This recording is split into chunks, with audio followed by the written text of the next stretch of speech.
हाँ देखिए बेटा, सॉलिड एंगल का आपने देख लिया था कि सॉलिड एंगल डिस्क का, जैसे मान लो आपकी ये स्फीयर है, ठीक है ना, और स्फीयर के इतने पार्ट का सॉलिड एंगल देखना है आपको। तो आपकी डेफिनेशन से आपने क्या था, ए अपॉन आर स्क्वायर था सॉलिड एंगल। यहाँ पर जो सॉलिड एंगल बनेगा स्फीयर का, बॉटम का area divided by R square, ठीक है ना। और फिर आपने क्या करा, यहाँ पर एक डिस्क मान लिया आपने इस तरह की, तो डिस्क का आपने डिराइव कर लिया।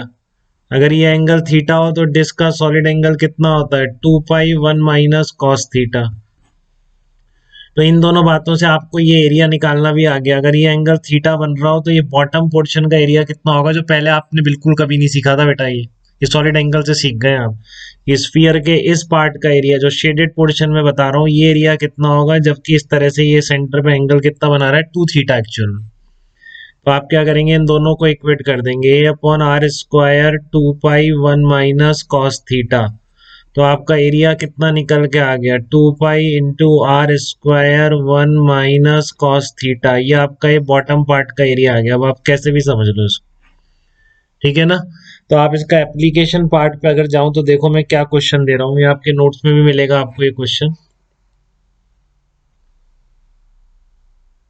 ठीक है ना। ये क्वेश्चन आपको नोट्स में भी मिलेगा कि इस तरह का मान लो आपके पास ये कोई सरफेस है, ठीक है, और यहाँ पर आपने एक होल कर दिया इसमें,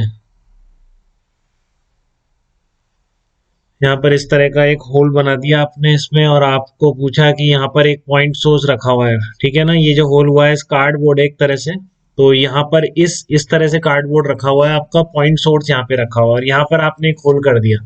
तो इस साइड जितनी भी रेज जाएगी बेटा, इसके कार्डबोर्ड के राइट साइड जितनी भी रेज जाएंगी, जितनी भी एनर्जी जाएगी, वो केवल इस एरिया से निकल के जाएगी, ये जो डिस्क बनाई है आपने, ठीक है ना।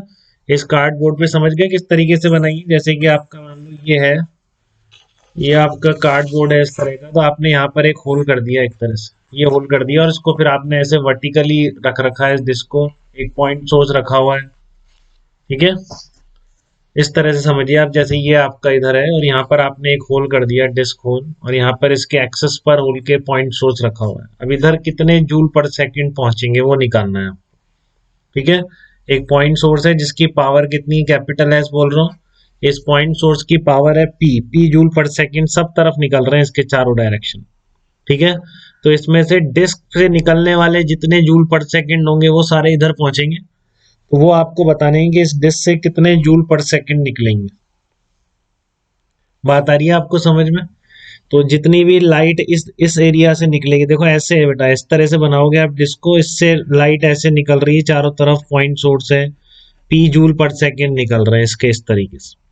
अब यहाँ से इतने पार्ट से जितना निकल रहे हैं वो सारे इस डिस्क से उस दूसरे पार्ट में एंटर करेंगे कि नहीं करेंगे।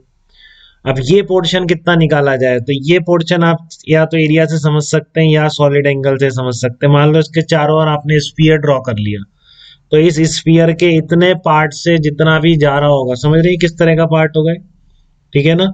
एक कोन से समझ सकते हैं, जैसे आपका एक कोन होता है यहाँ पर इस तरह का, तो यहाँ पर एक आप इस तरह से जितना पार्ट जा रहा है पूरा, ठीक है ना।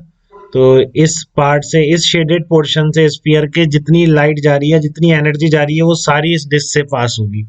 अब इस पोर्शन से कितनी जा रही है, तो या तो आपको एरिया का जो फार्मूला है इससे आप समझ सकते हो कि 4 पाई r स्क्वायर एरिया से कितनी निकल रही है, पी जूल पर सेकंड निकल रहे हैं इसके चारों ओर स्फीयर मान लिया जाए, ठीक है ना।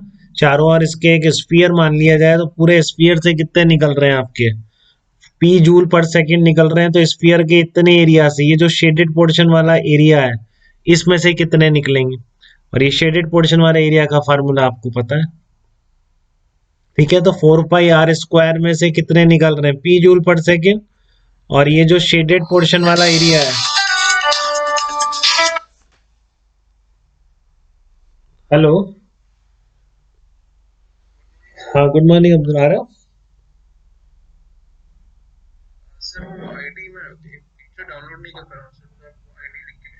अच्छा ठीक है, ठीक है, मैं चलो डाउन वो लिख के भेजता हूँ, ठीक है। ओके।